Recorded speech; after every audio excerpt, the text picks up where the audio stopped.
It's provocative, historical, philanthropic, and engaging. It's Conversations with Influential African Americans with your host, Niel Anderson.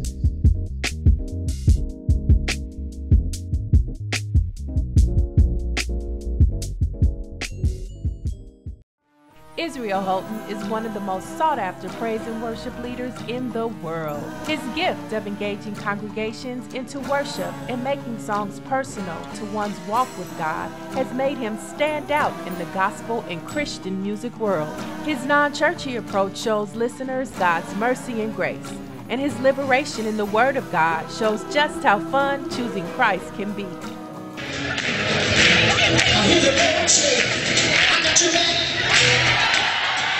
Let's go inside to part 2 of my conversation with Israel Houghton.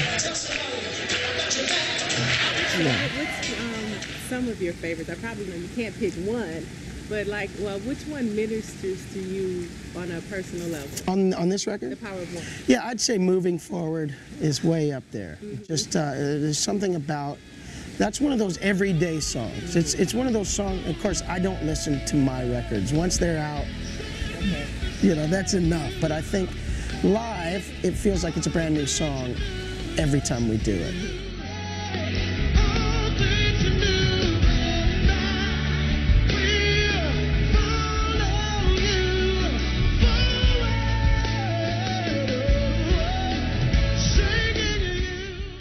Let's talk a little bit about your partnership with World Vision and why you chose that organization to work with. The thing that impressed us most about World Vision, we've been working with them since '04, was the fact that certainly they're called to do kingdom work. They understand, what's happening as the church and the church's responsibility. But they have massive, massive respect with governments and countries all over the world and world leaders who aren't swayed by, well, is it Christian or not? Generally, in major catastrophes, they are the first on the ground.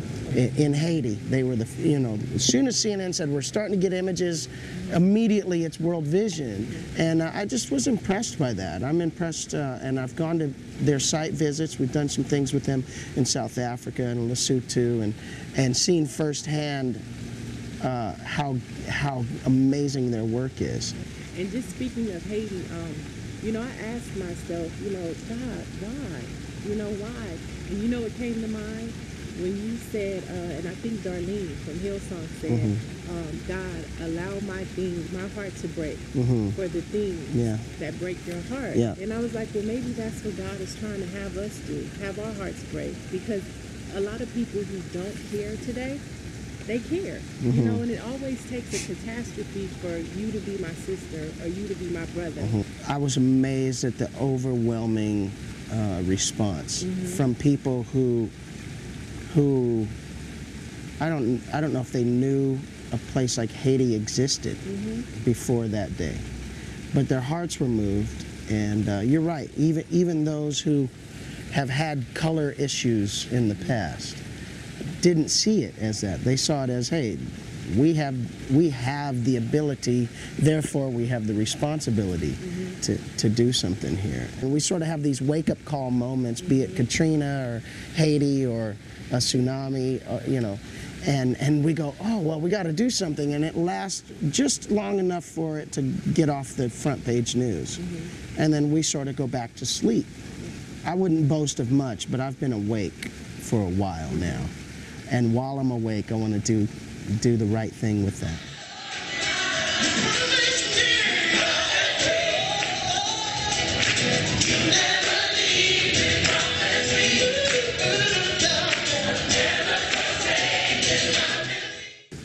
What's happening over in London with you?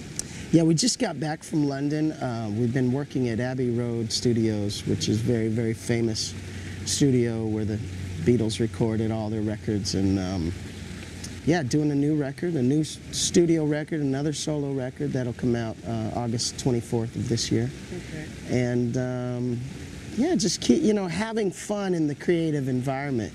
And that's a very creative environment.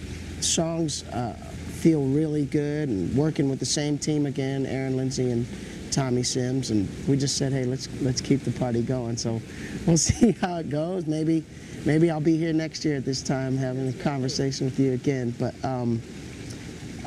yeah, very exciting. And before we let you go, I want to talk to you a little bit about family. You have a beautiful family. Thank you. And there could be somebody watching right now who maybe wants some tips on how to maintain longevity and have a successful marriage. Yeah. Can you give us some tips? Well, Melissa and I have been married 15 years, and we've worked at it. We're not a 9-to-5 typical family. We have a very dynamic lifestyle. It's there's no way to really forecast how any certain week is going to go in our household. So I think that element causes us to have to work at it a little bit more. I think for me, it's been setting very, very clear priorities as to what matters. And the only thing that matters to me is my first ministry, which is that household. I say it like this: my first priority is the church that I pastor, and it has 4 members in it, and it's my household. If things are good at home and solid and working, then and only then can I get up on my secondary ministry, which is a stage somewhere, a platform somewhere, and try and help other people in their lives and their first ministries. To me, I may not be sought out to do an interview like this 15 years from now. The same media who goes, we love you, you're great, and this is fresh and diverse and fantastic, is the same media that goes, what happened to him, man? He hasn't done a good record in 12 years. They'll lift you up and they will shoot you down. Knowing that, I think I can't put my trust in public opinion. My marriage and my family is the constant in my life. It's the only thing that matters. And so, therefore, I plan on still being Mariah's dad, a good dad, 20 years from now, and Melissa's husband, a good husband 20 years from now. So that's what I'm going to work on. And I think that's a perfect way to wrap up. Okay. All right. So much. My pleasure. Yeah. This has been Conversations with Influential African Americans. And be sure to check with us for your daily dose of news, lifestyle, conversations, arts, and cultures that informs, empowers, and inspires. Right here at theurbanpostworldwide.com. You say we are friends, and I receive your friendship.